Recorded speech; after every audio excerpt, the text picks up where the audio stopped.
Já, í dag alþjóðlegi hamingjudagurinn sem að Sameinuðu þjóðarnir stungu upp á að við myndum tileinka hamingju og það svo sannarlega alveg tilefni til þess að fá heilan dag til þess að tilefna hamingjuna.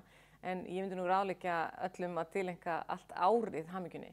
Við Íslendingar höfum margt þess að vera hamingjusum yfir, við erum fremst í kynjajafnrétti og við erum að fara til Rússlands með fótboltalandsliðið okkar, þannig að ég geri fastlega ráð fyrir því að við munum halda upp á það allt þetta ár.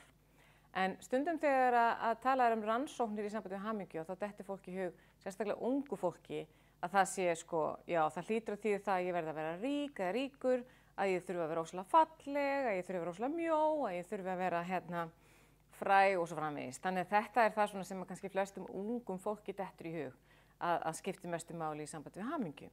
En í félagsrannsóknum þá hefur við í rauninni langa tíð stúderað hvað það sem gerir fólk hamingjusamt. Og í rauninni má segja að þegar að ein langtíma rannsókn sem var gerð á fólki frá alveg 1923 og hefur fylgt þeim upp til æviloka, hún var reyndar gerð á karlmönnum að mestu leyti, hún sýndi alveg ágætlega og hefur sýnt fram á það hvað það sem gerir okkur hamingjusum. Og þetta ekki flókið. Og það á við vinnustaði, það á við í okkar persónulega lífi, það á við fótboltalið og það á við vélsmiðju eða hvaða vinnustað sem Það sem gerir okkur hamingjusum einfaldlega við hvort annað. Það að segja við, maður manns gaman, segir íslenskt máltæki og það hittir svo sannlega naglan á höfuðið að því leyti til að ef við ætlum að fjárfesta í einhverju til þess að vera hamingjusum, þá þurfum við að fjárfesta í samskiptum. Það ekki bara nóg að fjárfesta í samskiptum sem eru í tækninni þó að samskiptamiðlar séu algjörlega dásamlegt fyrirbrigði og væntanlega ertu kannski að horfa á þetta á samskiptamiðlum en ég ætla að hvetja þig til þess að þegar þú búin að horfa og búin að skoða og búin að ákveða hvaða löngu tíma þú ætlar að eyða í það að fara þá og huga að þínum nánustu. Og hverjir manns nánustu? Jú, það maki, það börn, það fjölskylda, það vinir og á vinnustað. Ég segi gjarna við fólk þegar við veltum fyrir okkur, því stundum erum við að láta fólk í vinnunni fara í taugarnar á okkur, við erum einhvern veginn svona þjóðaríþrótta að svona svolítið, þessir kallar og þessar kettlingar og þetta alltaf sama vesenið.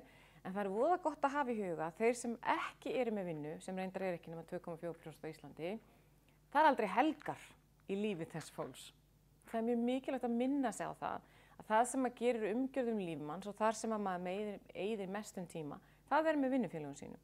Þannig að fyrsta spurningin alltaf hvernig vinnufélagi ég? Að líti í eigin barm. Vegna þess að ef við ætlum að rækta hamingjugarðina þá þetta mjög mikilvægt. Annað sem við vitum að mikilvægt að rækta að reyna að vera jákvæður. Við getum hins vegar ekki verið jákvæð út í eitt. Það algjörlega, þá myndum við bara enda einhvers staðar, það sem við Íslendingar segjum við sundin blá, það þýðir það að við erum í rauninni ekki jarðtengt ef við erum alltaf jákvæð. Þannig að ef við reynum að halda því að vera jákvæð þá erum við opnari fyrir því að læra og við erum svona almennt sér glaðari. Það viðhorf okkar í gargos annars, það að vera uppbyggjandi í samskiptum en það líka hlutur eins og að setja sér markmið. Þannig að það tvennt sem að ég ætla að skilja eftir eða þrennt sem ég ætla að skilja eftir sem að þú skalt prófa í dag.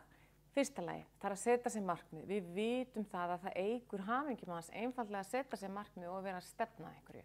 Og það hangir saman við annað að öll þurfum við að hafa merkingu í lífi okkar. Það ekki nóg að klífa fjallið ef maður kannski kemst á toppinn og hugsar, ég kleif bara vitlaust fjall. Við verðum að fara réttu leiðirnar fyrir okkur, einhvað sem hefur merkingu fyrir okkur. Og hvað vitum við það? Sem ljáir líf okkar merkingu, það fyrst og fremst að reyna með einhverjum hætti að gefa aftur af okkur, að gefa öðru fólki eða samfélaginu og svo framvegis. Það svona gefur meiri hamingju heldur en margt annað en auðvitað gerum við það öll með okkar hætti eftir því hvað hver og eitt eða hefur í brjósti að bera. Í öðru lagi þá mjög mikilvægt eins og ég sagði, það að setja sér markmið sem að hafa merkingu og í öðru lagi sem ég talaði í upphafi, það að eiga náin samskipti. Þannig ef þú átt ömmu sem þú ert ekki búin að hringja í eða gamlan vin sem að langt síðan heyrt í, endilega taktu upp tólið. Það ekki nóg að senda skilaboð, vegna þess að það náin samskipti sem skipta máli. Í þriðja lagi, og þetta líklega einfaldasta þunglyndispillan eða ráðið sem hægt að finna, það einfaldlega að vera þakklátur. Þegar okkur líður illa, og ég minni á það að okkur líður öllum einhvern tímann illa, það einfaldlega lífið, að þá mjög gott að setjast einfaldlega niður og skrifa niður fyrir hvað ég þakklát eða þakklátur. og það alltaf hægt að vera þakklátur fyrir eitthvað. Nú Stephen Hawking nýláttinn sem var eðlisfræðingur sem fékk taugaveiki þegar hann var 22 ára og hann var mjög þekktur fyrir að halda áfram hann sagði það skiptir engu máli, hann missti talið, hann vildi alla getu í líkamanum, hann einfaldlega talaði gegnum tölvu.